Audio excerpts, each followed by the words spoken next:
Well, hello there, beloved souls. It's the Raccoon Wizard Play-Doh here. And as usual, I hope the magic and blessings of life are present for you as you receive this message. I truly do. And the message I have today for you is a tribute as a poem by Andrea Gibson, who recently passed away, R.I.P. If you are not familiar with Andrea Gibson, go check them out right now. Go read some of their poems. I'm going to read one of their poems. And I just want to send all the love and the respect in the world to that spirit and wherever they are on their cosmic journey at this point in time, because Andrea Gibson meant so much to me as a young poet. There would be what I would call a 360-degree influence on me. See, Andrea Gibson, they let me open for them on 3 separate occasions when I was just a very young poet, and they were a very established poet. And oftentimes, established poets, they don't like to help out the young ones, the new ones, the up-and-comers, but they were just, Andrea Gibson was just so encouraging of me and my art, and that inspired and influenced me so much in how I treat younger poets. And when I read this poem, also, you're going to see how influenced my writing style truly was by Andrea Gibson. And the world lost a great one. This world did, but I know that spirit is doing good work in another fashion at this time. And may these words reach you, Andrea, and may these words of yours, Andrea, help others find your work and others find themselves and find their truths in their lives, okay? So I often repeat myself, and the second time's a lie. Like, I love you. I love you. See what I mean? I don't, yet I do.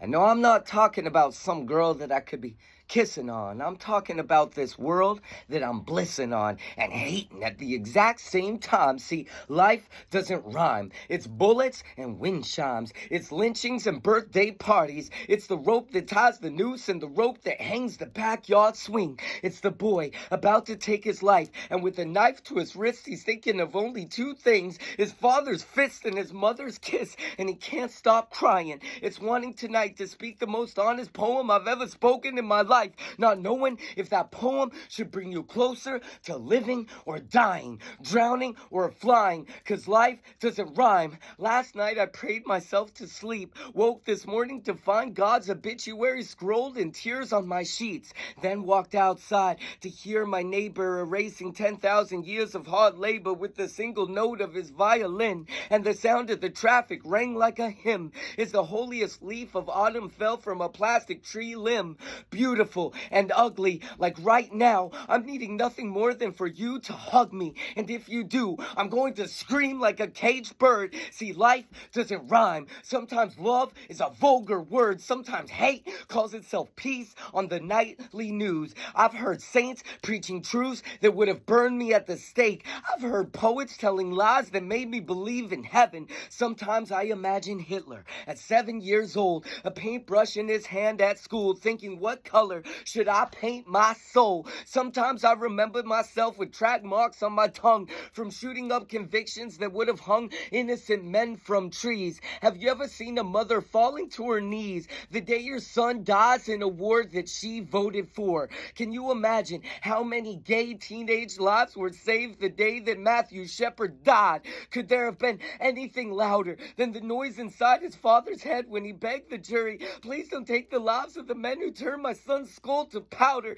Ain't nothing now, nothing would make my family prouder than giving up everything I believe in. Still nothing keeps me believing like the sound of my mother breathing. See, life doesn't rhyme. It's tasting your rapist's breath on the neck of a woman who loves you more than anyone has ever loved you before, than feeling holy as Jesus beneath the hands of a one-night stand who's calling somebody else's name. It's you, never feeling more greedy than when you're handing out the dollars to the needy. It's me, not eating meat for the last 7 years, then seeing the kindest eyes I've ever seen in my life from the face of a man with a branding iron in his hand and a beat-down baby calf wailing at his feet. It's you, choking on your beliefs. It's your worst sin saving your fucking life. It's the devil's knife, carving holes inside of your soul so the angels will have a place to make their way inside. See, life doesn't rhyme, so life is a poetry, not math, and all this world's a stage, but that stage is a meditation mat, so you tilt your head back and you breathe, and when your heart is broken, you plant seeds in the cracks and you pray for rain. You teach your sons and daughters there's sharks in the water, but the only way to survive is to breathe deep and dive.